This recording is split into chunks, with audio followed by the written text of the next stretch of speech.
taubat. Asy'ariyah dinisbahkan kepada Imam Abul Hasan Al-Asy'ari rahimahullah pada periode kedua kehidupannya. Beliau sebelumnya sosok Mu'tazilah. Dulunya Mu'tazilah. Kemudian perenungan-perenungan muncul sendiri. Memunculkan paham baru. Mengumpulkan antara Mu'tazilah dengan Salaf. Maunya dia moderat.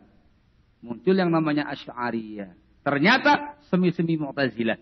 Sehingga dikatakan oleh Ibnu Taimiyah rahimahullah, al-Asy'ariyah makhanithul Mu'tazilah. Asy'ariyah ini grup bancinya Mu'tazilah. Baru setelah itu di akhir hayatnya kembali kepada pemahaman salaf. Kembali kepada akidah salaf dalam perkara sifat. Taubat dengan taubatan nasuha, menulis banyak kitab, dan yang paling masyhur Al-Ibanah dan juga Al-Maqalat Al-Islamiyyin, karya beliau membantah semua yang selama ini beliau yakini. Membantah keyakinan dan pemahaman sifat 20 jaiz, satu sifat wajib, satu sifat mustahil. Itu dibantah habis-habisan oleh beliau di dua kitabnya ini. Sudah tobat. Tapi oleh mereka dijadikan sebagai landasan berakidah. Asy'ariyah. Dasar akidahnya sudah menyimpang. Barakallahu fikum. Mereka menggunakan model suluk untuk tazkiyatun nufus, menggunakan tasawuf. Plus tasawufnya itu menggunakan aliran Ghazali. Terkait dengan kaum Sufiyah sendiri, itu sudah sangat fatal keadaannya. Kita semuanya kenal barakallahu fikum di kalangan tasawuf, di kalangan Sufiyah, ada tingkatan-tingkatan. Ada tingkatan syariat, ada tingkatan hakikat, ada ma'rifat. Antum masih syariat. Yang masih terikat dengan agama, harus sholat, harus puasa, nggak boleh ini, nggak boleh itu. Syariat rendah. Ketika sudah mencapai tingkatan tasawuf yang tinggi, mencapai martabat hakikat dan ma'rifat, beda syariat. Semuanya halal. Dia minum khamr, lagi narkoba.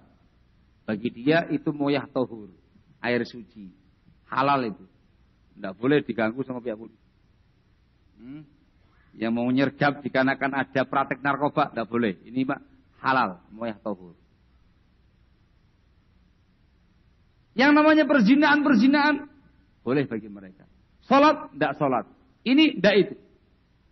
Itu Sufiyah. Sampai pada tingkat yang namanya tasawuf Sufiyah ini, barakallahu fikum, dinun mustaqil, agama tersendiri. Sufiyah bukan Islam, Islam bukan Sufiyah. Tingkatannya tingkatan kufur ketika sudah sampai ma'rifat dan hakikat. Sudah seperti ini, digabungkan dengan aliran Abu Hamid Al-Ghazali.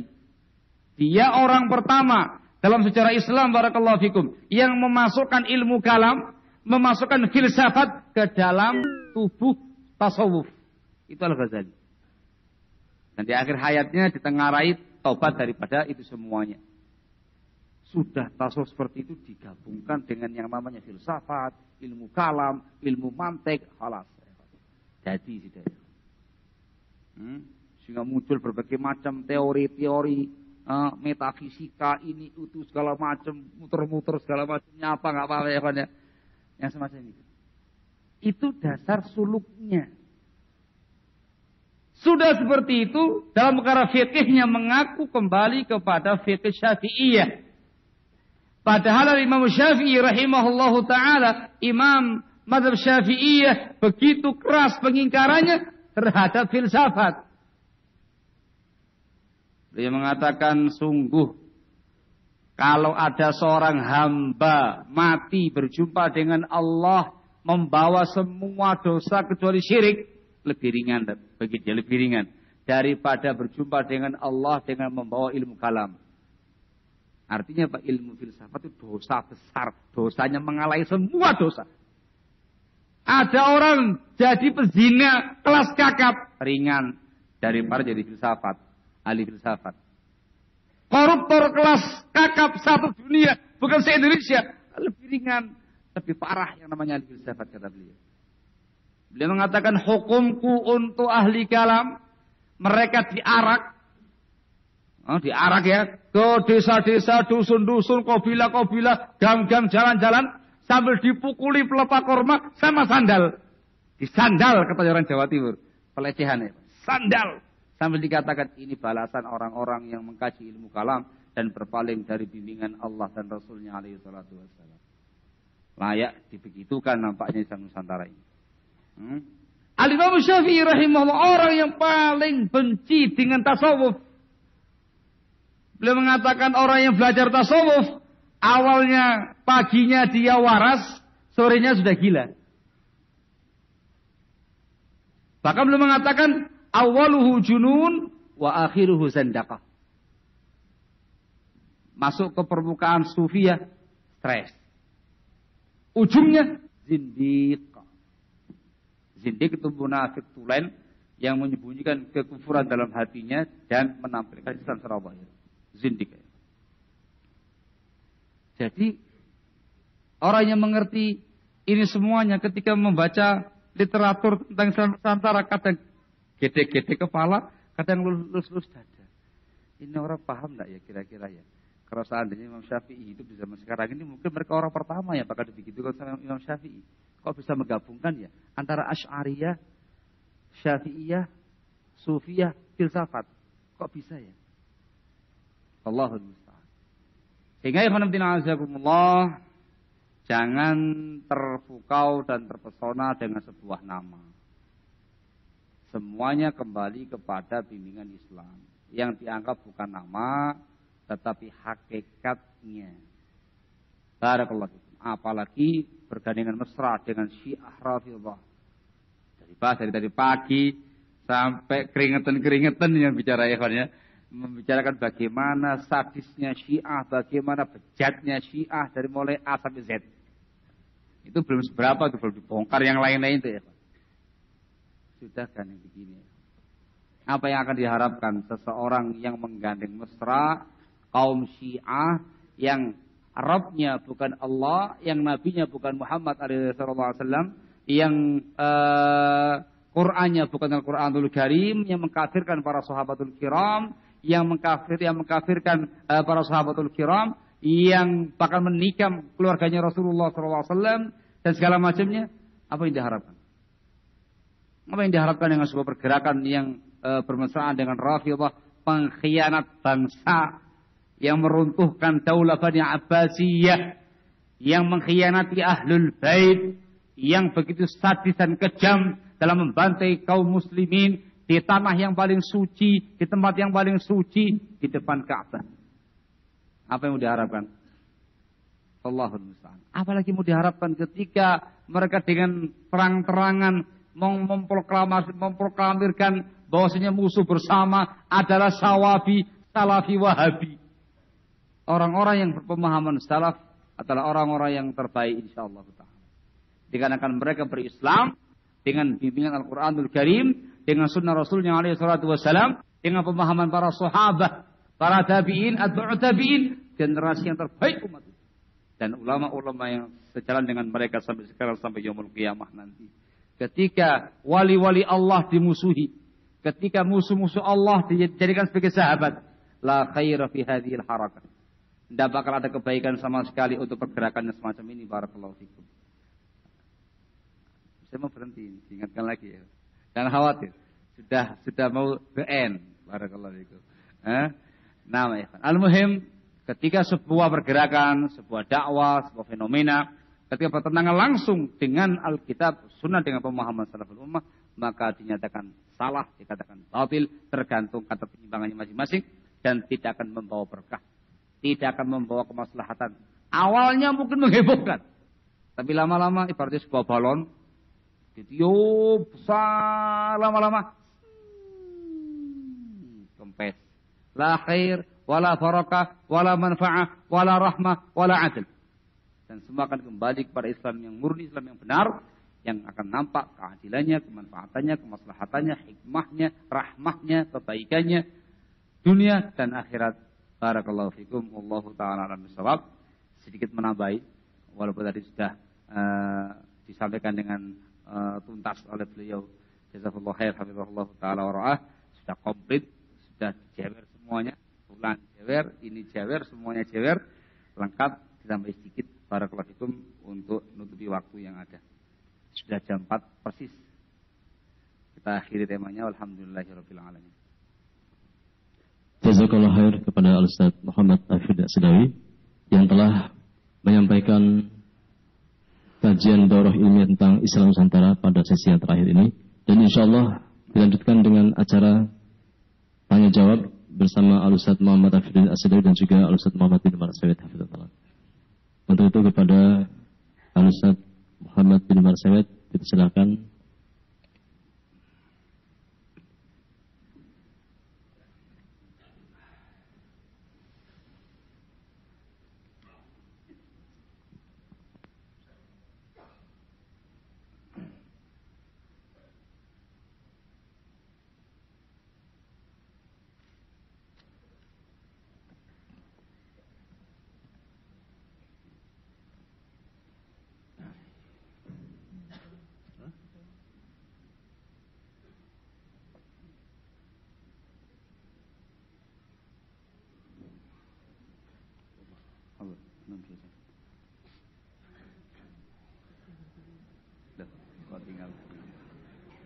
Ya, Syiah beliau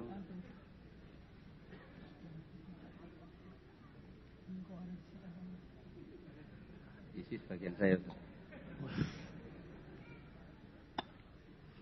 Syiah bagian antum. Antum dulu. Saya. Sabar, antum dulu. Terus ada. Bismillah. Kafir. Sabar.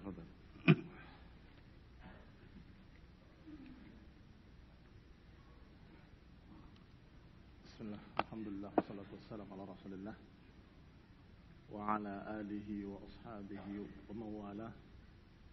Amma ba'd.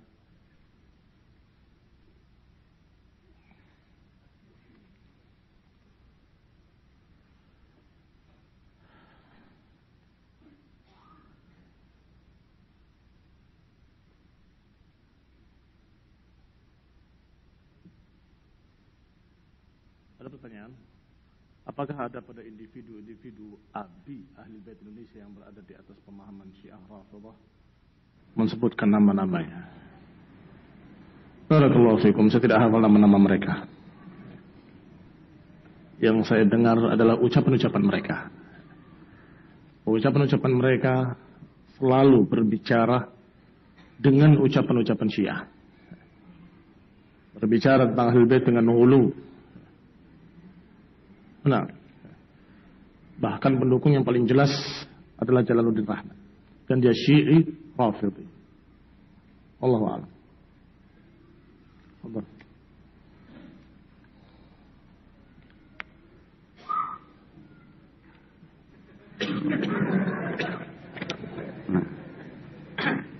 Baik, Ikhwan, ada pertanyaan di sini. Apakah Hizbut Tahrir termasuk dari Khawarij? Karena Hizbut Tahrir menghujat Saudi dan Mesir dan negara-negara Teluk lainnya yang membantu. Hizbut Tahrir mengatakan bahwa Islam itu adalah antek karena mereka melawan yang sekarang Islam sedang diserang Yahudi, tapi mereka Yahudi dalam keadaan Palestina adalah kota suci pertama umat Islam. Dan Hizbut Tahrir selalu mengeluarkan khilafah Islamiyah. Hizbut Tahrir itu pecahan dari Ikhwanul Muslimin. Secara akidah, Hizbut Tahrir itu neo-Mu'tazilah. Mereka mengingkari hadis-hadis ahad dalam perkara akidah. Sehingga dikatakan oleh Syekh Al-Albani rahimahullah, Hizbut Tahrir Mu'tazilah judud, neo-Mu'tazilah. Dalam pergerakannya, mereka tergolong Khawarij. Mereka menggunakan cara Khawarij dalam menghadapi pemerintah.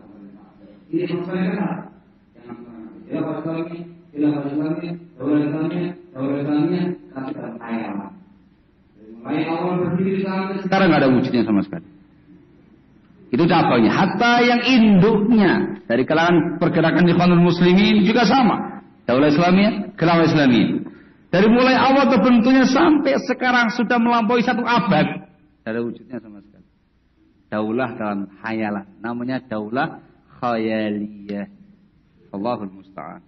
Di Indonesia mereka hampir saja mencapai sebuah kedudukan yang lumayan tinggi. Ketua MPR. Setelah itu merosot sangat jauh. Dalam impian lagi. Sehingga dikatakan sebagai daulah khayaliyah. Adapun yang mereka sampaikan terkait dengan masyarakat Yaman, itu menunjukkan mereka tidak tahu kenyataan. Yang diserang oleh Saudi Arabia dan tentara koalisi itu Syiah, Rafidhah, Houthah, pemberontak negara Yaman. Antum jangan membaca khabar itu dari mulai rantingnya, lihat dari bawahnya. Yang namanya kelompok Syiah Houthah di Yaman, pemberontak. Mereka yang menggulingkan kekuasaan yang sah yang ada ketika itu. Sampai menguasai ibu kota Son'a. Bahkan menguasai hampir semua Yaman. Kecuali wilayah Aden. Sampai presidennya berhasil dikeluarkan dari Yaman. Dibawa ke tempat yang aman. Begitu penguasa Yaman meminta bantuan, Saudi tampil dengan asifatul hazm. Mereka memerangi satu pemberontak Houthah dengan izin resmi penguasa Yaman. 2, kelompok Syiah Rafidhah Houthah ini kafir, dikafirkan oleh banyak ulama-ulama kibar sekarang ini. Semua pemahaman Syiah yang dikaji tadi pagi ada pada mereka. Allahul musta'an. Sehingga betul tindakan yang betul, bukan tindakan yang salah. Barakallahu fiikum. Jadi paham insyaallah ya. Intinya Hizbut Tahrir secara akidah, Neo Mu'tazilah secara pergerakan banyak pada mereka yang namanya pemahaman Khawarij. Allahu taala alam bisawab. Intinya mereka termasuk daripada sekte-sekte menyimpang yang perlu diwaspadai. Wallahu taala alam bisawab.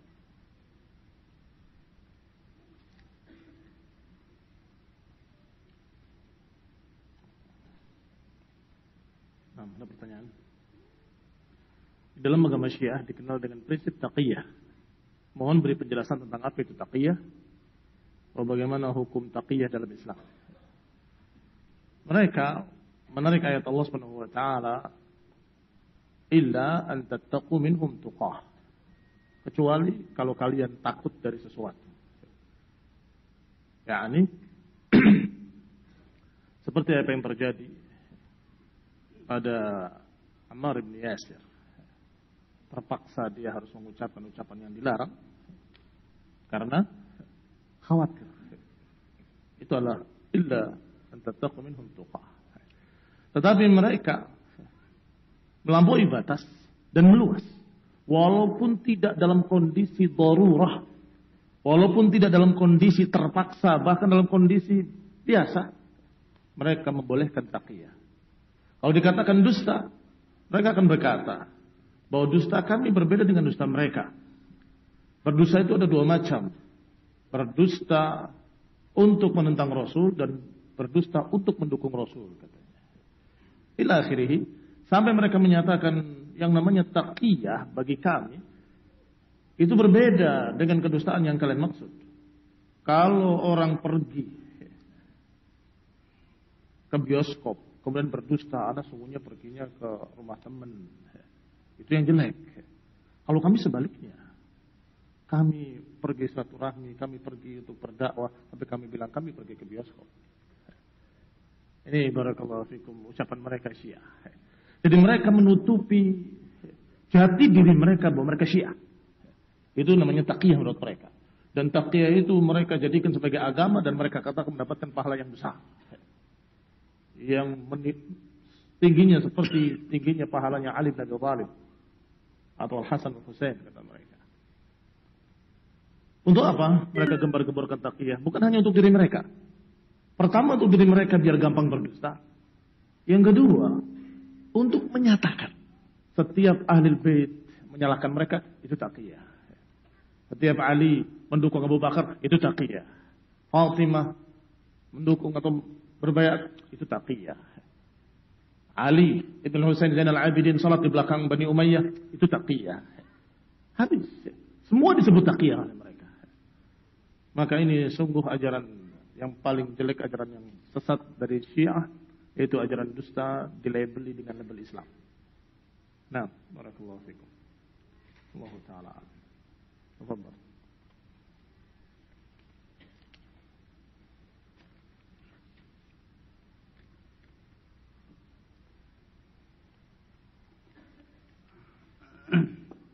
Apakah di atas manhaj Khawarij Muslim yang mempunyai pemikiran bahwa hadis yang menyebutkan agar kita tunduk dan taat kepada pemerintah yang fasik adalah wajib? Dia mengatakan, masa hadis demikian? Pemerintah yang berbuat dosa besar tetap ditaati. Aku tidak cocok. Aku tidak percaya dengan hadis. Ini ada dua kemungkinan. Yang pertama, sesungguhnya dia tidak ada perasaan menghujat pemerintah, cuman tolak hadisnya. Ini bahaya. Termasuk menolak sebuah hadis besar. Atau yang kedua, dia nolak hadis sekaligus memang dia punya jiwa seperti itu. Jiwa menghujat pemerintah. Nah, itu termasuk pemahamannya Khawarij. Perlu dipahami, ketaatan kita kepada pemerintah itu umum, meliputi pemerintah yang adil, terutama pemerintah yang tidak adil. Selama bukan kafir, kufur bawah. Yang kedua perlu diingat, ketaatan kita nggak mutlak, tapi ketaatan dalam perkara ketaatan dalam perkara yang ma'ruf, dalam perkara yang baik, dalam perkara yang mubah, atau dalam perkara kemaslahatan. Ketika penguasa kita memerintahkan perkara yang maksiat atau yang menyimpang dan segala macamnya, kepada mentaati. Poin tadi nggak ditaati, tapi kita taat dalam perkara-perkara yang lain. Nah, wallahu taala alam bissawab.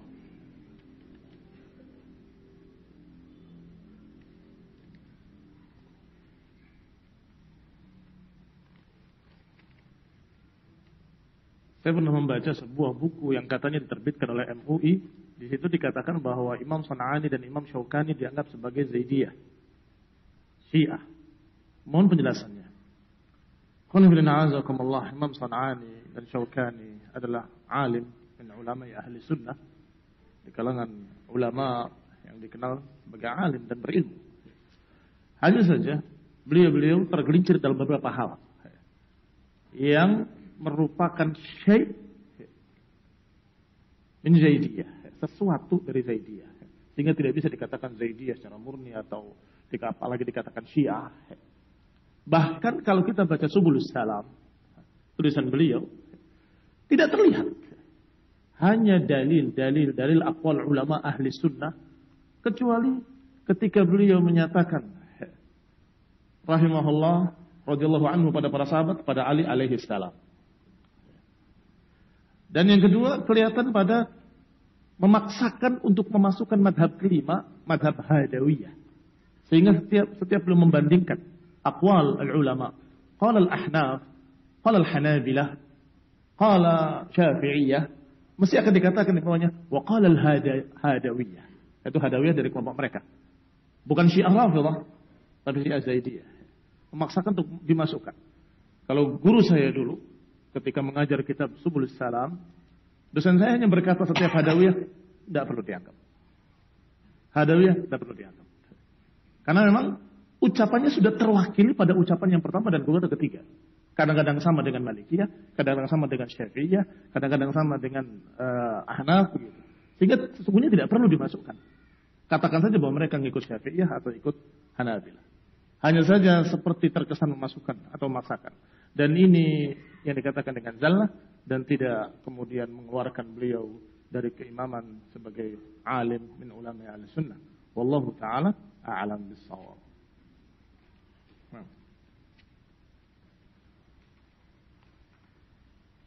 Baik, mohon nasihat Ustadz menyikapi fenomena liberal Islam Nusantara atau jenisnya. Jawabannya dalam taklim tadi. Cuman lebih saya tekankan di sini barakallahu fikum, ketika muncul fenomena yang semacam ini, kita sebagai seorang muslim harus terpacu untuk lebih bersemangat dalam thalabul ilmi syar'i. Semangat untuk mengkaji ilmu agama Allah Azza wa Jalla langsung dari sumber aslinya kitabullah, sunnah Rasulnya sallallahu alaihi wasallam, yang pemahaman salaf. semakin banyak fenomena-fenomena yang aneh-aneh yang menyimpang, semakin semangat mengkaji agama Islam yang benar. Kamu amalkan dengan baik, kemudian antum betul-betul mewaspadai itu semua, jangan dipegangi, jangan diikuti yang digubris. Amalkan saja bimbingan yang hak ini, bimbingan Alkitab, Sunnah dengan pemahaman salaful ummah, dan yang terakhir, pilih-pilih teman persahabatan. Cari sahabat-sahabat yang betul-betul bagus akidahnya, bagus manhajnya, bagus ibadahnya, bagus akhlaknya, supaya terselamatkan insyaallah ta'ala. Dan banyak-banyak berdoa kepada Allah Azza wa Jalla untuk mendapatkan keteguhan, sabat di atas sunnah, dan bertawud dari namanya fitnah. Allah ta'ala alam.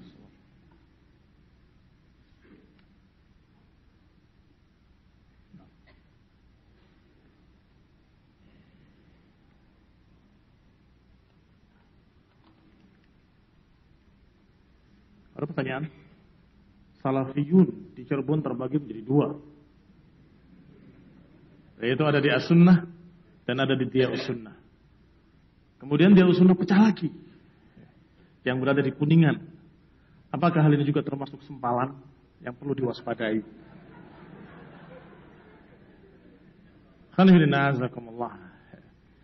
Ahlus Sunnah memiliki prinsip yang sangat unik, yaitu menyampaikan al-ilm, menyampaikan ma lana wa ma alaina, menyampaikan dalil-dalil ilmu dari Quran dan Sunnah, dari para ulama, dari salaf, apa yang mendukung kita ataupun yang menyalahkan kita.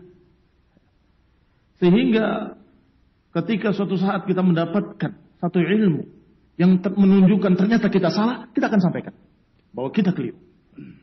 Ini dalil-dalil yang sahih. Ini ucapan para ulama, ini ucapan para imam Ahlus Sunnah. Sehingga kalaupun itu adalah tadinya di barisan kita sendiri, Ahlus Sunnah, Salafiyun, tetapi ketika mereka melakukan sesuatu yang bertentangan dengan Quran dan Sunnah, kita akan sampaikan.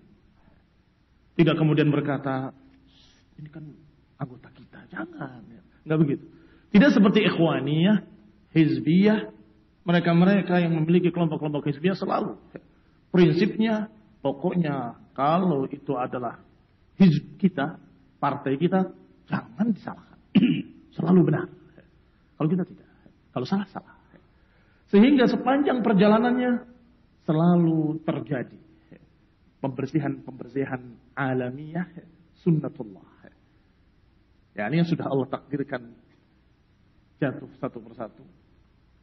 Yang ternyata tidak istiqamah, terpental dia, nyempal dia dari sunnah. Dan itu barakallahu fikum, Ahlus Sunnah tetap Ahlus Sunnah. Dan dipastikan oleh para ulama, kalau dengan kalimat Ahlus Sunnah dipastikan kebenarannya. Pasti benar, pasti selamat, pasti masuk surga. Berarti kalian menganggap tidak. Kita tidak menganggap saya pribadi pasti masuk surga, bukan. Tetapi pemahaman Ahlus Sunnah adalah pemahaman yang hak. Orang-orangnya ada yang masuk, ada yang keluar. Ada yang istiqomah di dalamnya, ada yang nyempal. Itu yang terjadi. Sehingga ketika kita menyatakan prinsip-prinsip kita untuk sabar bersama para penguasa, dan kita sabar untuk tetap istiqomah di atas sunnah, walaupun penguasa begini dan begitu, tiba-tiba ada orang-orang yang mengaku salaf, tidak sabar, dan kemudian melawan penguasa, ya kita tinggal. Kita katakan bahwa dia terfitnah dengan khawarij. Satu lagi yang kita katakan bahwa ini adalah bid'ah. Para ulama menyatakan bahwasanya hura-hura demokrasi, rebutan suara itu adalah bid'ah muhdatsah. Kita enggak usah ikut. Ternyata as-sunnah di sana ngikut. Khalas. Oh, kita terpaksa harus ikut PKS, terpaksa. Khalas. Berarti kita berbeda dengan kalian. Satu lagi, kita menganjurkan kembali pada para ulama, pada alim. Fas'alu ahla dzikri in kuntum la ta'lamun. Tiba-tiba muncul orang-orang yang mengaku salafi, tapi mencerca ulama. Itu Hajur yang di Kuningan. Maka kita katakan mereka bukan salafiyun. Yang namanya ahli sunnah salafiyun menghormati para ulamanya, bukan mencercanya, bukan memusuhinya, bukan mengejeknya dan menjatuhkan kehormatannya. Ini barakallahu fikum. Dan kita berharap agar kita terus istiqamah di atas tauhid wa sunnah, dan di atas prinsip-prinsip Ahlus Sunnah. Sehingga bukan cuma pengakuan, tetapi bukti-bukti yang harus kita lakukan. Allah taufiq wal afiyah.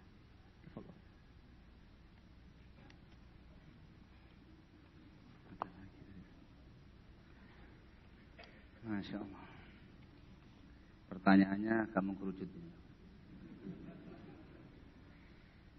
Dr. Said Akil Siraj itu tokoh Syiah ataukah tokoh jin? Jawabannya tokoh NU. Karena beliau adalah ketua umum PBNU untuk yang kedua kalinya tahun ini. Betul apa salah? Betul. Beliau tokoh NU. Semua orang tahu itu. Namun terkait dengan pemikirannya, beliau masuk dalam jajaran kaum liberalis. Sama-sama dengan Ulil Absar, Abdallah, dan kawan-kawannya. Dan ternyata beliau juga sebagai, bisa dikatakan yang paling agresif dalam mengkampanyekan Islam Nusantara. Bahkan terkesan memaksakan pemahaman Islam Nusantara. Banyak hal-hal yang kita anggap kurang tepat, gitu sopannya ya. Yang muncul dari tokoh nasional sekelas beliau. Sekelas beliau. Di antaranya beliau luar biasa gigihnya dalam menghinakan yang namanya jenggot. Ini merupakan sunnah Rasulullah SAW. Rasul kathirul lihyah mewajibkan bagi kaum laki-laki untuk memelihara jenggot. Dia rendahkan dengan sebenarnya. Yang panjang jenggotnya tambah panjang, tambah goblok. Dan segala macamnya. Luar biasa. Lupa bahwasanya pendiri Nahdlatul Ulama Kiai Haji Hashim Asy'ari itu berjenggot. Lupa kalau pendiri Muhammadiyah Kiai Haji Ahmad Dahlan itu berjenggot. Kita nggak usah jauh-jauh terkait dengan Rasul SAW. Kita bicara terkait dengan ormas saja. Tindakan dia itu justru betul-betul menistakan dua tokoh ini tadi. Yang layak marah orang-orang NU mestinya. Dan orang-orang Muhammadiyah mestinya. Terkait dengan tindakan yang semacam ini. Dan yang lebih layak marah lagi seluruh kaum muslimin. Dikarenakan itu melecehkan sunnah Rasulullah SAW. Sesuatu yang cukup menggelitik ketika tanggal 22 Oktober kemarin. Yang diresmikan semenjak tahun ini menjadi Hari Santri Nasional. Itu diadakan pertemuan besar-besaran di Jakarta sana dengan backgroundnya fotonya pendiri Nahdlatul Ulama Kiai Haji Hashim Asy'ari. Awalnya nggak ada yang sadar, dicermati kaget semua. Jenggotnya mana? Dalam lukisan tadi subhanallah tidak ada jenggotnya.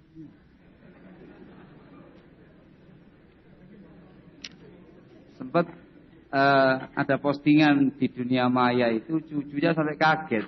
Masya Allah. Oh ya bu, jenggotnya di mana? Subhanallah. Ini mestinya ya kan, yang marah bukan muslimin secara umum, mestinya dari kalangan kaum Nahdliyin mestinya ya kan. Kalau sebagai umat Islam dalam bimbingan Islam, ketika ada tokohnya yang keliru, tegur. Salah. Dinasihati. Yang tadi. Untuk kita atau atas kita. Salah, katakan salah. Walaupun tokohnya kita sendiri. Barakallahu fikum. Itu yang sangat disayangkan dari orang sekelas Said Akil Siraj. Terkait dengan masalah Syiah, beliau termasuk orang yang begitu aktif mempromosikan Syiah di Indonesia ini. Menghadiri acara-acara perayaan mereka. Bahkan menyemangati mereka. Ada YouTube-nya menyemangati. Tidak apa-apa, acara ini acara yang baik ini bil makna. Ini sementara mungkin belum banyak, nanti insya Allah akan lebih banyak lagi. Mohon maaf ya, mohon dimaklumi, muslimin masih banyak yang bodoh, nggak ngerti. Ini bicarakan tentang bagusnya acara Asyura, acara Arba'in Niat dan segala macam tadi. Sehingga boleh dikatakan tokoh NU, tetapi secara pemahamannya digabungkan dalam jaringan JIL. Beliau aktif mengkampanyekan JIL dan aktif pula mempromosikan Syiah di Indonesia ini. Wallahu taala a'lam bishawab. Nah.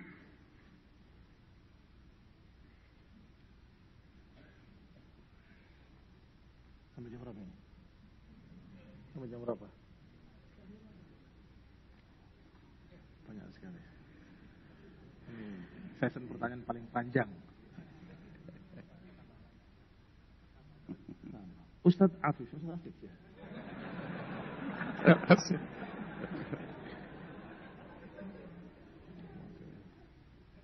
Bagaimana perkembangan Syiah di Indonesia? Apakah pengungsi yang mengaku dari Afghanistan ialah pasukan tempur Syiah menyerang negara itu?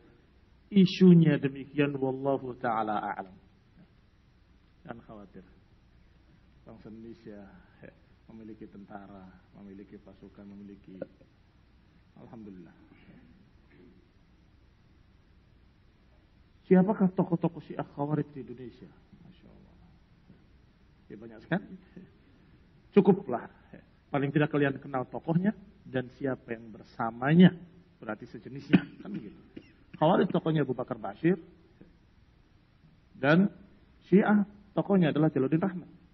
Selesai. Kalian lihat yang bersama dia, berarti itu adalah golongannya. Apakah ada sekte Syiah yang di atas al-haq? Tidak ada. Tidak ada sekte Syiah satu pun yang di atas al-haq, termasuk Zaidiyah. Karena Zaidiyah itu dikatakan oleh para ulama yang paling ringan, bukan di atas hak. Yang paling ringan adalah Zaidiyah. Tetapi kebid'ahannya cukup besar. Mereka menganggap bahwa Ali itu lebih utama daripada Abu Bakar dan Umar. Lebih pantas. Tapi tidak mencela Abu Bakar, tidak mencela Umar. Zaidiyah. Katanya begitu. Ngakunya pengikut Imam Zaid, padahal Imam Zaid tidak demikian. Disebut Zaidiyah, dikatakan pengikutnya Imam Zaid. Kalau pengikutnya Imam Zaid, Ahlus Sunnah bukan Syiah. Ahlus Sunnah. Sehingga Zuyud yang ada di Yaman, mereka mencerita sahabat. Baik, kita sebutkan saja ucapan seorang imam yang menyatakan tentang besarnya apa yang diucapkan tadi yang dianggap paling ringan. Dikatakan oleh beliau, siapa yang man qala anna aliyan ahaqqa bil wilayah min Abi Bakr wa Umar faqad azra 'ala al muhajirin wal ansar was sahabati ajma'in wa la ara ma'a hadha an yartafi'a 'amaluhu ila as-sama' atau kama qala Thawri rahimahullah. Tidaklah seorang berkata bahwa Ali lebih pantas jadi khalifah daripada Abu Bakar wa Umar, kecuali berarti dia telah berbuat jahat, menuduh 12.000 para sahabat, menuduh muhajirin, menuduh ansar, dan menuduh seluruh para sahabat bahwa mereka salah. Sungguh aku tidak melihat bahwa amalan dia akan diterima di sisi Allah bersama ucapannya itu. Baru menyatakan menurut saya, ini menurut saya loh ya, bahwasanya Ali itu harusnya lebih pantas jadi khalifah daripada ini pendapat saya, tapi saya terima Abu Bakar sebagai khalifah itu cukup. Berarti engkau telah menyalahkan 12.000 para sahabat. Azim, itu perkara besar. Adapun pengikut para imam, apakah Imam Zaid pengikut Imam Ali Zainal Abidin, maka mereka Ahlus Sunnah, bukan Syiah. Allah.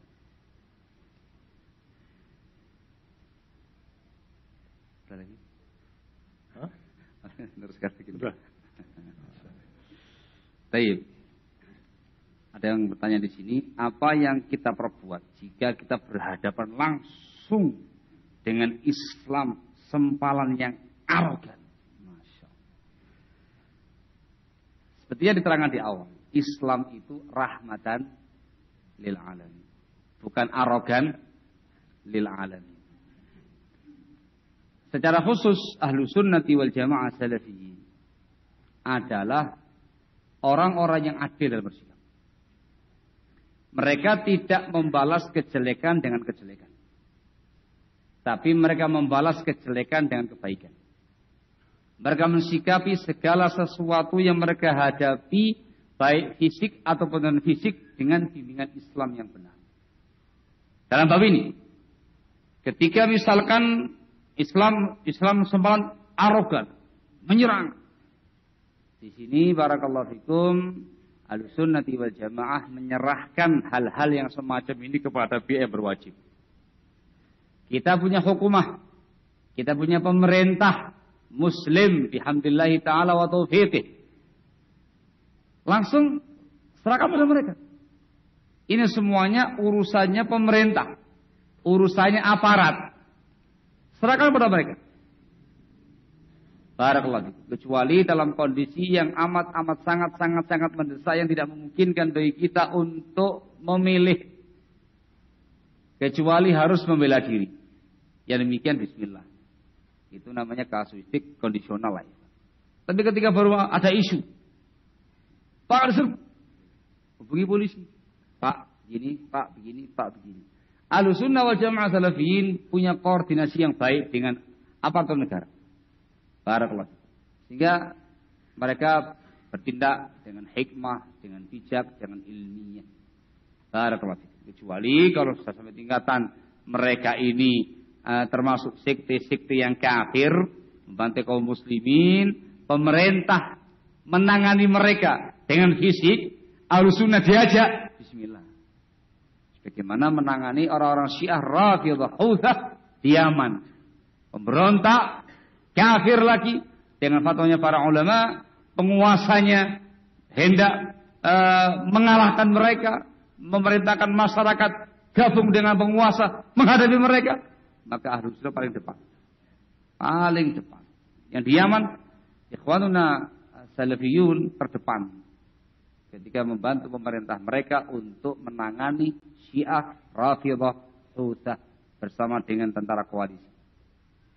Sehingga jangan dikira Ahlussunnah arogan, jangan dikira Ahlussunnah suka mengkafirkan, jangan dikira Ahlussunnah suka yang berbau-bau darah. Tidak. Suka pada waktunya, suka di saat yang tepat, suka ketika sisinya syar'i di atas al-haq, terdepan insyaallah taala, bukan yang paling belakang. Barakallahu fikum, wallahu taala alam bisawab.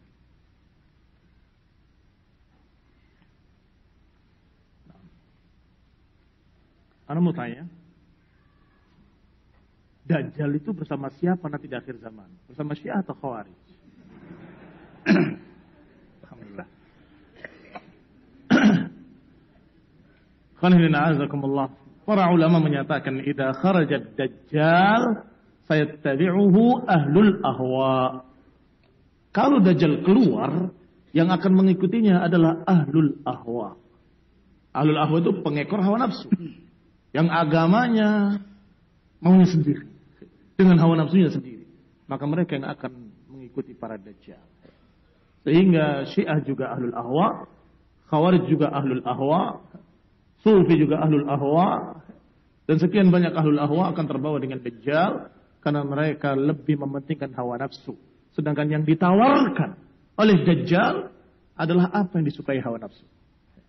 Ditawarkan oleh Dajjal dengan sesuatu yang indah, subur, menyenangkan, nikmat, ditunjukkan surga oleh Dajjal. Siapa yang menentangnya akan dimasukkan dalam nerakanya Dajjal.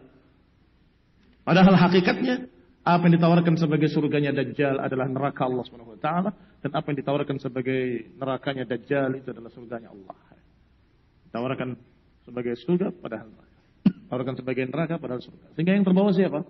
Ahlul ahwa, yang lebih mementingkan hawa nafsu. Apakah satu orang yang sama antara Abdullah bin Saba al-Yahudi dengan Abdullah bin Saba bin Salul? Yang tersenyum berarti tahu. Yang bin Salul bukan Abdullah bin Saba, Abdullah bin Ubay ibn Salul, sang munafik, bahkan tokohnya munafikin. Dia tentunya berbeda dengan Abdullah bin Saba al-Yahudi yang munculnya di masa Khulafa Rasyidin. Nah, yang menghembuskan isu-isu bahwa para sahabat berkhianat merebut haknya Ali membawa berita-berita tentang Ali dan seterusnya. Bahkan mengadu domba antara kaum muslimin di masa itu dengan berbagai macam makar.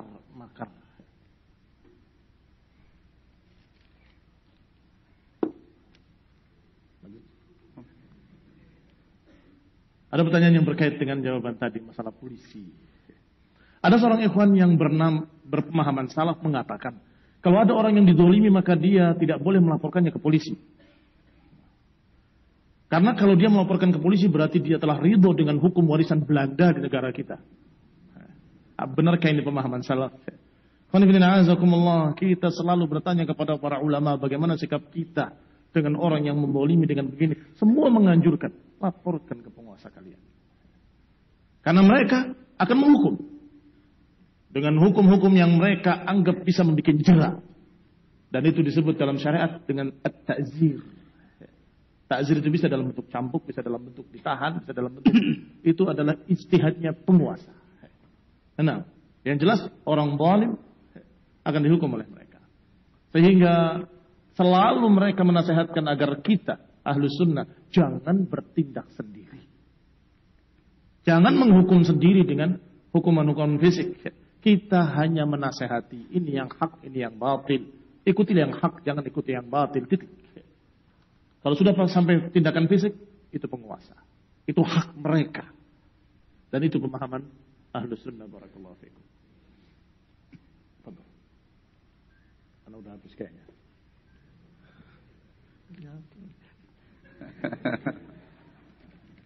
Sengaja dihabiskan. Syiah.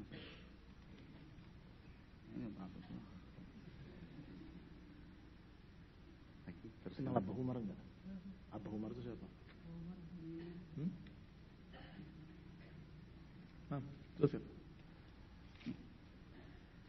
Ada pertanyaan yang mirip juga dengan tadi ya.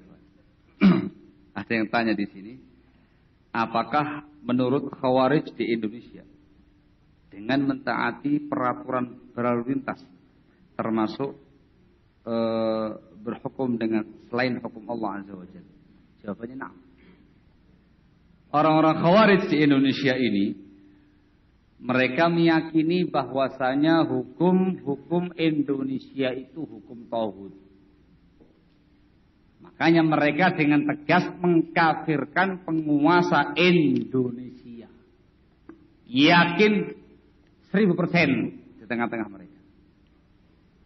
Beberapa tahun yang lalu sebelum dijebloskan di Nusa Kambangan, tokoh Khawarij ISIS Indonesia, Abu Bakar Bashir, tegas dalam ceramahnya mengatakan SBY kafir. Itu tegas. Insyaallah para polisi tahu, para intel juga paham. Sehingga terkait dengan publik juga begitu.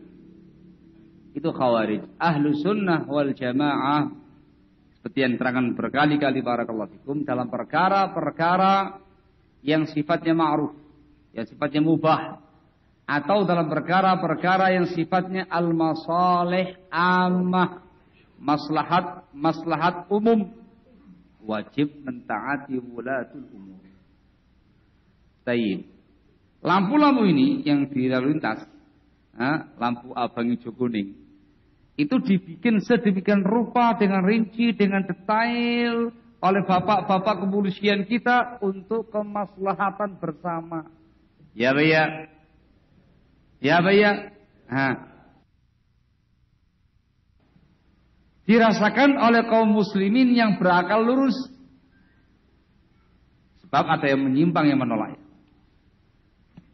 Sama manfaatnya. Itu bisa untuk menguraikan kemacetan, bisa untuk membuat tertibnya lalu lintas dan segala macamnya.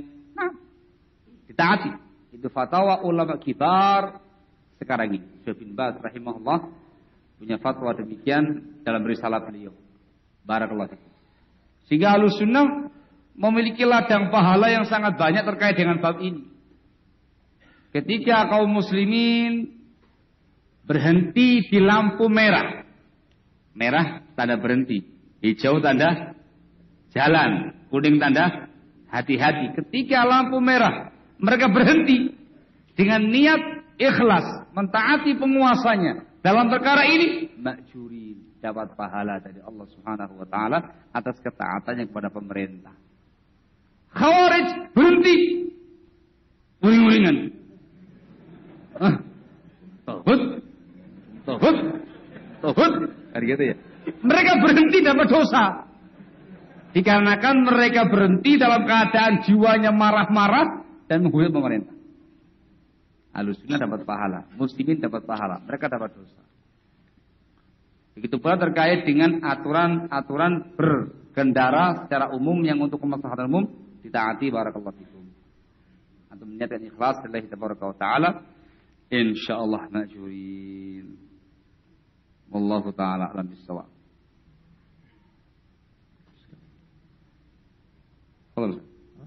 Satu aja.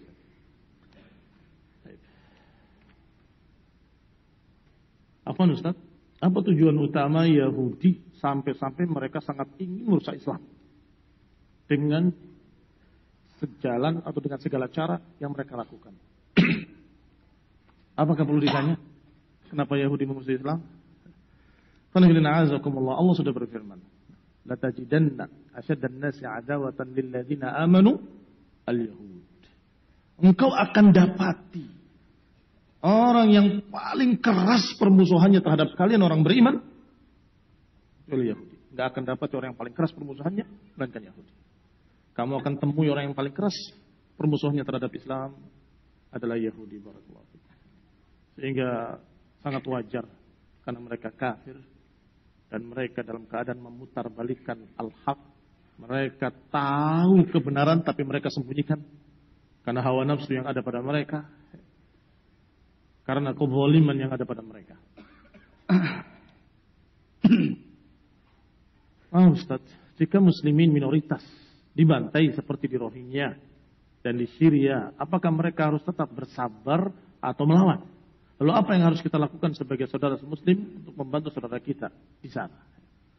Ucapan Rasulullah SAW, isbiru hatta talaqawni alal haud, atau ucapan yang menyatakan isbir ketika ditanya, ya Rasulullah, afala nunabituhum bisayf, apakah kita lawan dengan pedang? Nabi menyatakan, jangan, illa antarau kufran bawahan, kecuali kalau engkau lihat pada mereka kekufuran yang nyata, yang jelas, tegas. Ketika belum, kata Nabi, jangan. Ma'aqamu fikumus salat. Jangan selama mereka masih menegakkan salat. Sehingga barakallahu fikum, kalau di Rohingya mereka kufar. Maka kalau muslimin mampu melawan, lawan. Tapi kalau tidak mampu, para ulama menganjurkan untuk pindah dan hijrah. Sebagaimana hijrahnya Rasulullah SAW dan para sahabatnya dari Mekah ke Madinah. Kenapa harus memaksakan diri? Pindah, hijrah. Bahkan itu yang dinasihatkan kepada mereka yang sedikit.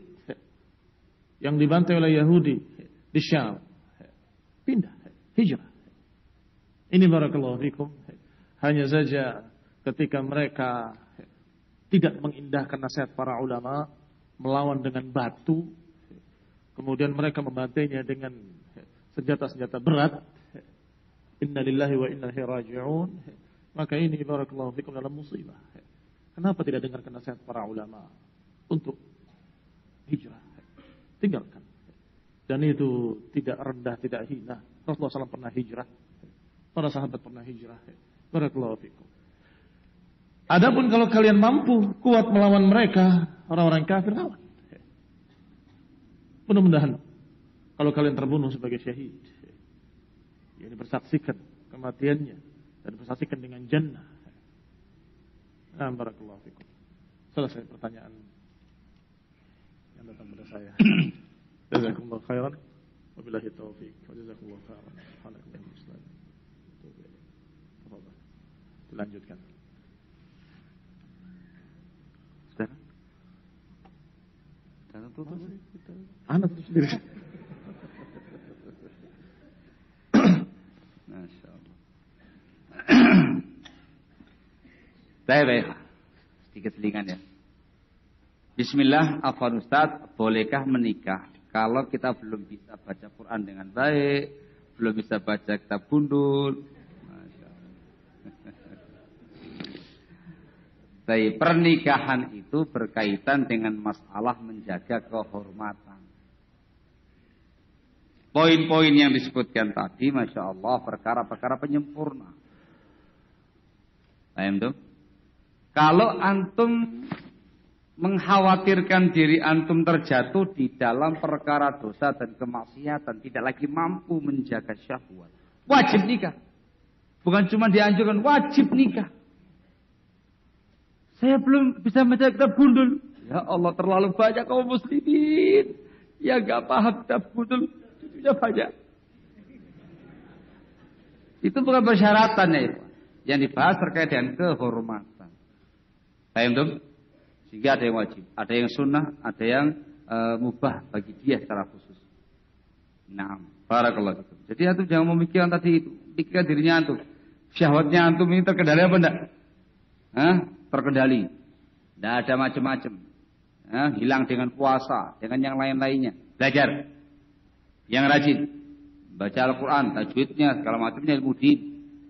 Begitu sudah tidak mungkin lagi kamu tahan sudah ini. Zuhad, maksiat. Zuhad, maksiat. Zuhad, punya wajib. Ketika itu para kuat. Atau sudah menggelora. Tapi tahan. Tapi sering menggeloranya. Sunnah untuk segera menikah para kuat.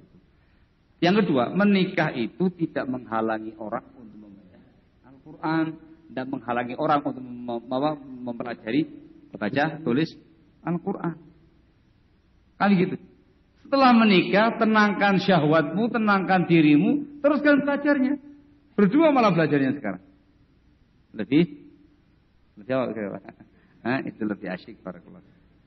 Wallahu ta'ala alam bissawab. Ini sesuatu yang perlu dibongkar dari pemikiran sebagian para ikhwah. Kamu suat, kenapa? Saya belum bisa belajar yang ini, nanti dulu. Sampai tuwek. Allahu ta'ala. Nah ya, yang dianjurkan oleh Rasul Sallallahu Alaihi Wasallam ialah segera menikah. Sehingga terkait dengan bab syahwatnya, bukan terkait dengan poin-poin yang disebutkan tadi. Barakallahu fikum.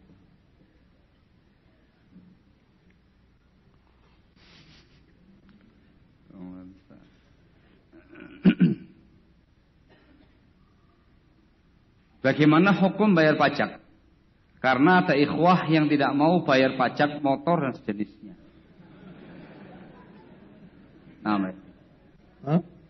Kalau pajak untuk orang-orang kafir diperbolehkan oleh para ulama. Atau biaya cukai untuk barang-barangnya orang-orang kafir diperbolehkan oleh para ulama.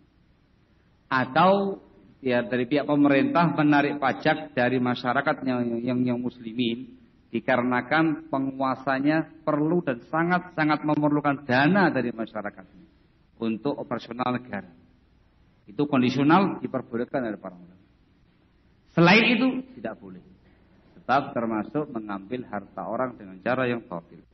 Tetapi kalau kemudian termasuk aturan baku pemerintah yang tidak mungkin dielakkan, itu dimasukkan oleh para fuqaha dalam kaidah mimma ta'ummu bihil balwa.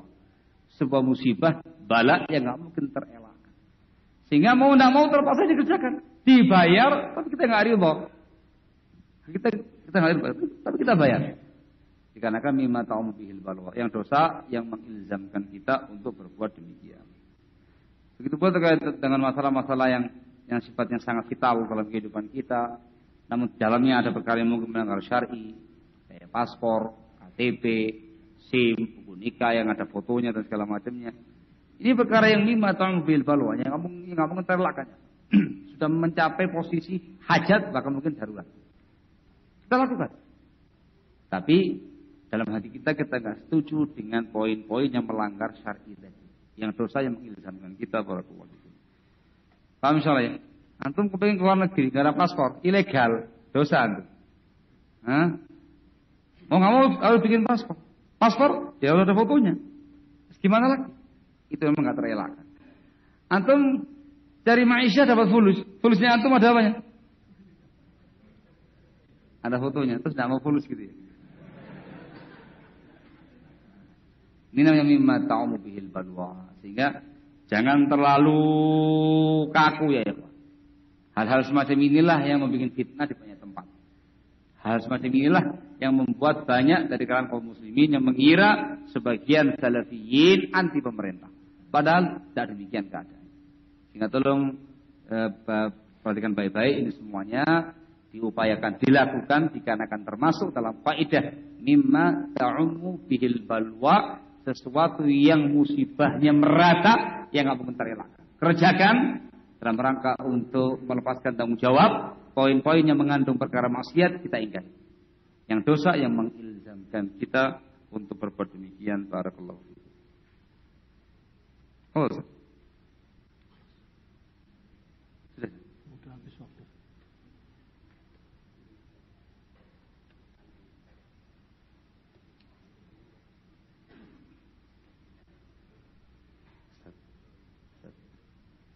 Dari 3M mau tanya langsung.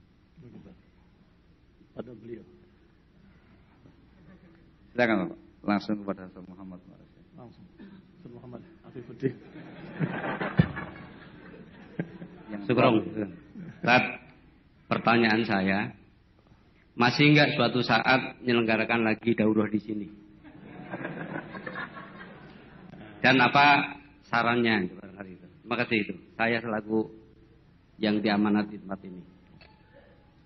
Singkat aja, Ustaz. Tuh Ustaz. Karena di Cirebon. Panitianya kan ada. Yang harus datang. Tafadhal. Bisyarah, tafadhal. Tafadhal, bisyarah. Dan tanya kepada acaranya? Kapan diadakan lagi acara seperti ini? Wallahu alam, ini kita akan bicarakan sama panitia. Yang jelas saya merasa bahwa tempat ini sangat pas. Sangat cocok selama saya daurah itu. Parkirannya luas, tempatnya cukup, Masya Allah. Allah ibarik, mudah-mudahan Allah kasih berkah masjid ini. Mudah-mudahan Allah kasih taufik. Mudah-mudahan kita akan mengulangi insya Allah beberapa saat ke depan insya Allah di tempat yang sama. Jazakallah khairan. Allah ibarik fikum. Allah ibarik.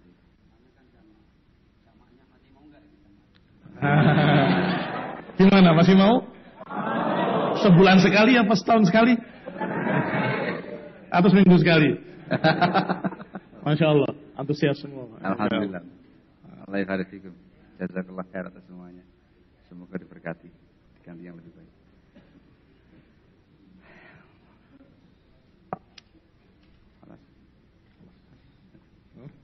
Baik, jazakumullah khair. Allah ibarik fikum wa afu minkum. Subhanaka wa bihamdika la ilaha illa anta astaghfiruka wa atubu ilaik. Wassalamualaikum warahmatullahi wabarakatuh. Jazakallah khair kepada Al-Ustaz Muhammad bin Umar As-Said Hafizahullah dan juga Al-Ustaz Muhammad Afifuddin Hafizahullah yang telah menyampaikan daurah ilmiah dan juga kesediaan beliau-beliau untuk diadakannya acara tanya jawab. Dan juga kami ucapkan terima kasih kepada Ketua DKM dan seluruh pengurus Masjid Al-Ittihad Islamic Center Tuparef ini. Dan kaum muslimin, kami juga ucapkan terima kasih yang sebesar-besarnya kepada ikhwan semua dan masyarakat semua yang telah membantu jalannya daurah ilmiah atau tabligh akbar ilmiah ini. Dan kami dari panitia mohon maaf yang sebesar-besarnya atas segala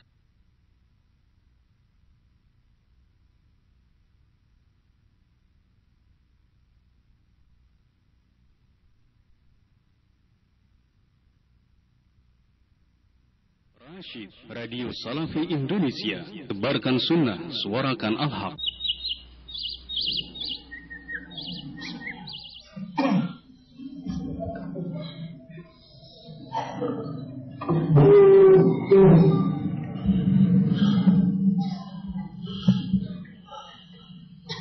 Assalamualaikum warahmatullahi wabarakatuh.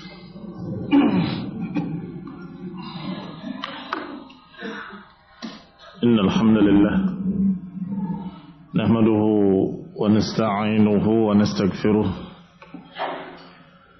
ونعوذ بالله من شرور أنفسنا ومن سيئات أعمالنا من يهده الله فلا مضل له ومن يضلل فلا هادي له وأشهد أن لا إله إلا الله وحده لا شريك له وأشهد أن محمدا عبده ورسوله صلى الله عليه وعلى آله وأصحابه والتابعين وتابع التابعين ومن تبعهم بإحسان إلى يوم الدين. يا أيها الذين آمنوا اتقوا الله حق تقاته ولا تموتن إلا وأنتم مسلمون. يا أيها الناس اتقوا ربكم الذي خلقكم من نفس واحدة وخلق منها زوجها وبث منهما رجالا كثيرا ونساء واتقوا الله الذي تساءلون به والأرحام إن الله كان عليكم رقيبا. يا أيها الذين آمنوا اتقوا الله وقولوا قولا سديدا يصلح لكم أعمالكم ويغفر لكم ذنوبكم ومن يطع الله ورسوله فقد فاز فوزا عظيما. أما بعد فإن خير الحديث كتاب الله وخير الهدي هدي محمد صلى الله عليه وعلى آله وسلم وشر الأمور محدثاتها فإن كل محدثة بدعة وكل بدعة ضلالة وكل ضلالة في النار. Ikhwani fi din, a'azzakumullah. Kaum muslimin yang saya hormati, kita akan mulai membaca kitab Aqidatus Salaf Ashabul Hadith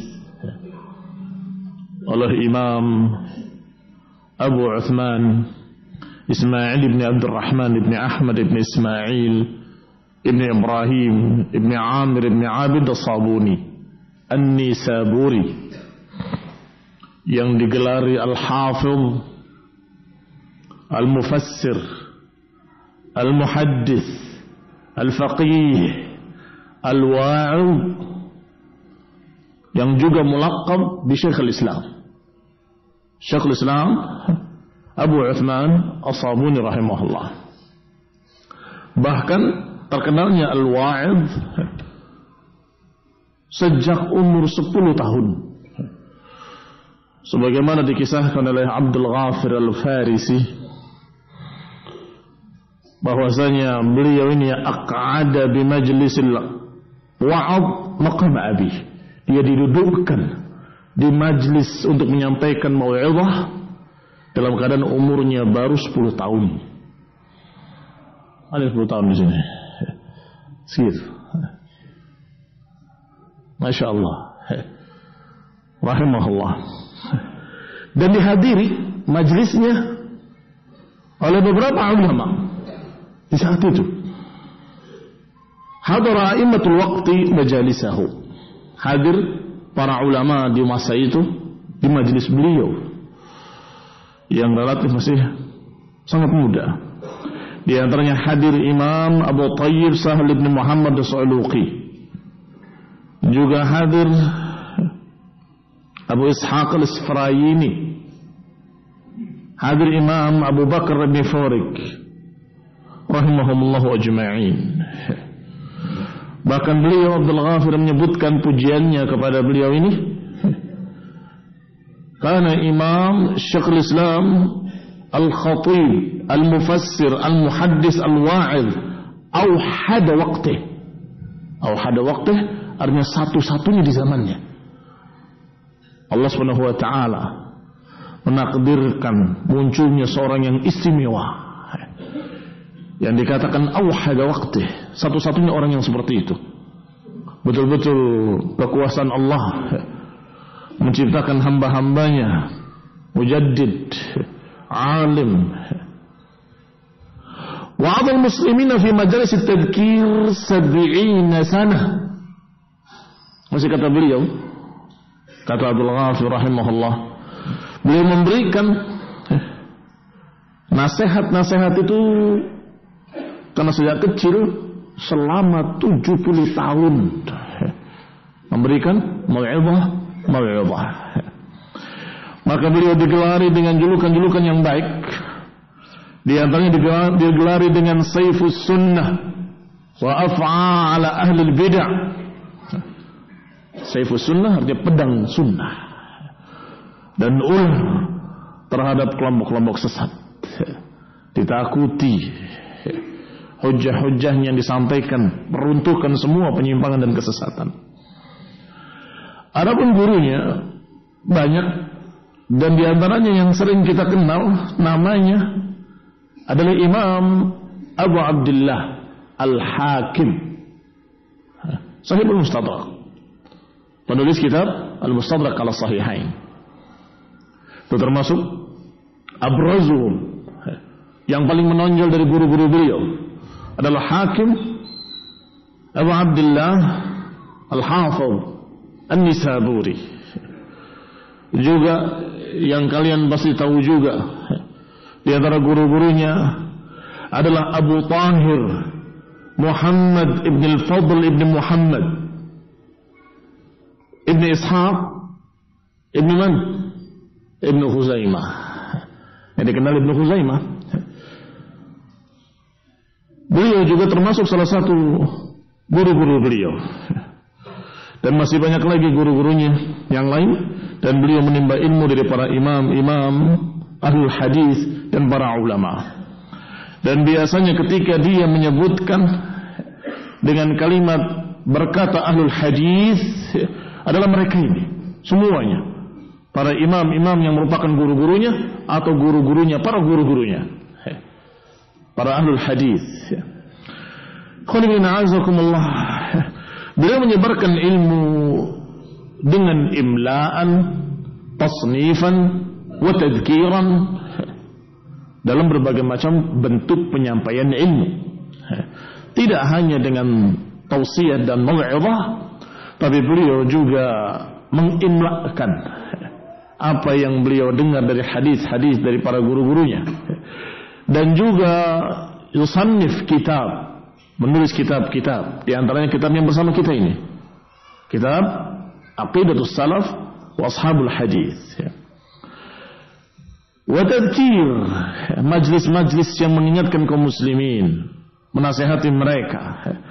Wa istafada minhu an-nas ala ikhtilafi tabaqatihim, sehingga manusia mengambil faedah sangat banyak dari beliau. Manusia ala ikhtilafi tabaqatihim, manusia dari berbagai macam tingkatan. Dari anak-anak remaja hadir, dari orang dewasa hadir, dari orang-orang tua juga hadir, dari kalangan awam hadir, dari kalangan masyayikh juga hadir di majlis beliau. Istafad min majlisihi an-nas katsirun ala ikhtilafi tabaqatihim. Berkata Sam'ani, qala Sam'ani rahimahullah, sami'a minhu al-hadith alimun la yuhsun. Mengambil hadis dari beliau, atau yang mengambil hadis dari beliau adalah para ulama yang la yuhsun, yang tidak terhitung jumlahnya, sangat banyak. Di Khurasan, di Ghaznah, di negeri Hind, dari Jurjan, dari Tuburstan, dari Thughur, sampai ke Haram dan ke Syam, Baitul Maqdis, wal Hijaz, Mekah, Madinah, wa bilad Azerbaijan. Semua dari semua kota-kota tadi, negeri-negeri tadi berdatangan untuk mengambil faedah hadis dari Imam Abu Uthman As-Sabuni rahimahullah. Walaupun fiqh beliau dikatakan madhabnya Syafi'i, dan beliau salah seorang tokoh dari ulama Syafi'iyah, tetapi sebagaimana para ulama, tidak ada satu orang pun yang mengajarkan taklid. Maka beliau tetap menyampaikan dengan dalil, dengan hujjah. Dan tentunya ini sebagai qiyamul hujjah ala Syafi'iyyin, ala Syafi'iyah, sebagai hujjah kepada mereka yang mengaku Syafi'i. Kami mazhab Syafi'i, kamu mazhab Syafi'i, ataupun kamu mazhab Hambali, ataupun kamu mazhab Maliki, kalau dalam masalah akidah tidak berbeda, walhamdulillah. kita kaji kitab Aqidah Tahawiyah dengan syarahnya yang penuh dengan ilmu. Siapa mensyarahnya? Yang menulisnya Abu Ja'far Tahawi Al-Hanafi, yang mensyarahnya Ibn Abdul Aziz Al-Hanafi. Tetapi tidak berbeda ketika kita membaca kitabnya Aqidatus Salaf Ashabil Hadis oleh Imam As-Sabuni Asy-Syafi'i. Dan tidak berbeda pula ketika kita membuka kitab-kitab Syekhul Islam Ibnu Taimiyah atau kitabnya para ulama dari mazhab Hanabilah. Dalam masalah akidah, alhamdulillah.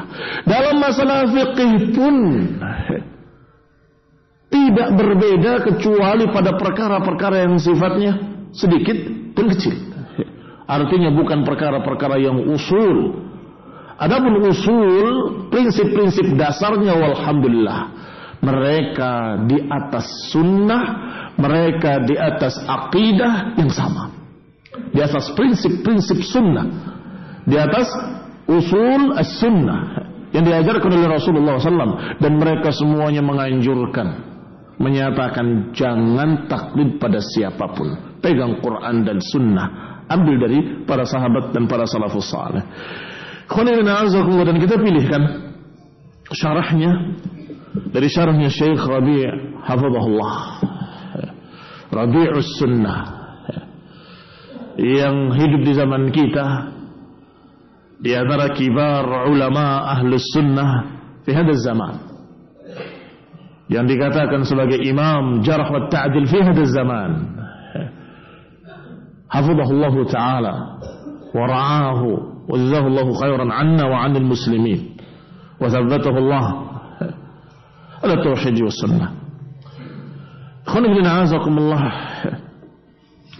Qala, berkata Imam Abu Uthman Ibn Ismail Ibn Abdurrahman As-Sabuni rahimahullah dalam kitabnya yang Nafi' Aqidatus Salaf Ashabul Hadis, kata beliau, alhamdulillah Rabbil Alamin wal 'aqibatu lil muttaqin wa sallallahu ala Muhammadin wa ala alihi wa ashabihi al-kiram, amma ba'd. Segala puji bagi Allah Rabbul Alamin dan akibat yang baik buat orang-orang yang bertakwa. Semoga salawat dan salam Allah limpahkan kepada Nabi Muhammad wa ala alihi dan keluarganya dan sahabat-sahabatnya yang mulia. Amma ba'd, fa inni lamma waradtu amidatu Bustan wa bilad Jilan mutawajjihan ila baitillahil haram wa ziyarati qabri nabiyyih Muhammadin sallallahu alaihi wa ala alihi wa sallam wa ashabil kiram, sa'alani ikhwani fi ad-din an ajma'a lahum fusula fi usul ad-din allati istamsaka biha alladhina madaw min a'immati ad-din wa ulama'il muslimin was salaf salihin. Kata beliau, ketika aku dalam perjalanan menuju Tubrustan dari negeri Jilan, negeri-negeri Masyriq, mengarah menuju Baitullahil Haram dan juga ziarah kubur Nabinya sallallahu alaihi wa ala alihi wasallam dan sahabatnya al-kiram. Ketika itu ada yang meminta kepadaku dari para sahabat-sahabatku, ikhwani, yani muslimin fid din, ikhwani fid din, an ajma'a lahum fusulan, meminta kepadaku untuk mengumpulkan fusul, pasal-pasal tentang masalah prinsip-prinsip agama yang dipegang oleh orang-orang yang terdahulu dari para imam-imam pemuka agama, yang dipegang oleh para ulama kaum muslimin dan para salafus salihin, wa hadaw wa da'un nas ilaiha fi kulli hin, yaitu yang mereka selalu membimbing umat dengan itu, mengajak manusia dengan itu setiap saat. Wa nahaw amma yudaduha wa yunafiha, yang selalu melarang dari perkara yang menyelisihi prinsip ini. Qanibina azakumullah. wa nahu amma yudaduha yunafiha jumlatal mu'minin al-musaddiqin al-muttaqin. Berarti beliau diminta untuk menulis prinsip-prinsip dasar agama yang dipegang oleh para salafus saleh, yang mereka selalu mengajarkan prinsip itu dan melarang untuk jangan menyelisih prinsip-prinsip itu. Wa walau bittiba'iha wa 'adau fiha, prinsip-prinsip yang mereka berwala karenanya dan bara karenanya. Prinsip-prinsip yang dijadikan patokan al-wala wal bara. Berkawan dan bermusuhan karena prinsip ini. Wa badda'u wa kaffaru man yataqada ghairaha, yang bahkan mereka membid'ahkan atau mengkafirkan siapa yang menyelisihinya. Wa ahrazu li anfusihim wa liman da'uhum ilaiha barakatiha wa khairaha, yang mereka menjaga untuk diri mereka dan juga menjaga untuk orang-orang yang didakwahinya agar tetap mendapatkan berkah dan kebaikannya. Wa afdau ila maqaddamuhu min thawabi i'tiqadihim laha wa istimsakihim biha, dan mereka sudah kembali, sudah meninggal, dengan apa yang mereka pegang itu, apa yang mereka amalkan, dan mereka sudah mendapatkan dari Allah Subhanahu wa taala pahala atas akidah mereka dan berpegangnya mereka dengan prinsip-prinsip itu. Wa irsyadil ibad ilaiha wa hamlihim iyahum 'alaiha, mereka sudah kembali kepada apa yang mereka amalkan dari membimbing umat, membimbing para hamba kepada prinsip-prinsip itu, yang membawa mereka di atas prinsip-prinsip itu. Itu yang mereka minta, agar aku menulis prinsip-prinsip yang seperti itu dipegangnya oleh para ulama ahlu sunnah, oleh para ahlul hadis, oleh para salafus saleh, yang mereka pegang kuat-kuat, mereka ajarkan, mereka peringatkan dari bahaya yang menyelisihinya, dan mereka bahkan menjadikan sebagai patokan al-wala wal bara, yang mereka sampai matinya memperjuangkan mengajarkan prinsip-prinsip tersebut. Fastakhartullah, maka aku pun beristikharah, berdoa pada Allah meminta pilihan.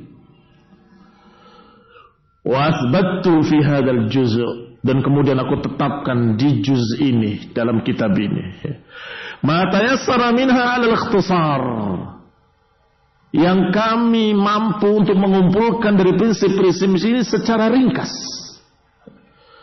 Raja'a an yantafi' bihi ulul albab wal absar, dengan mengharapkan agar ulul albab wal absar bisa mengambil manfaatnya. Wallahu yuhaqqiqudz dhann, semoga Allah mewujudkan prasangka yang baik kita.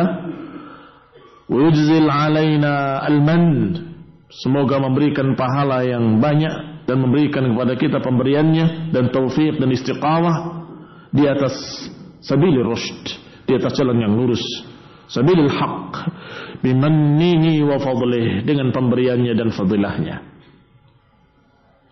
Demikian ikhwan fillah azakumullah, diawali oleh beliau, oleh Imam Sabuni, dengan sebab penulisan.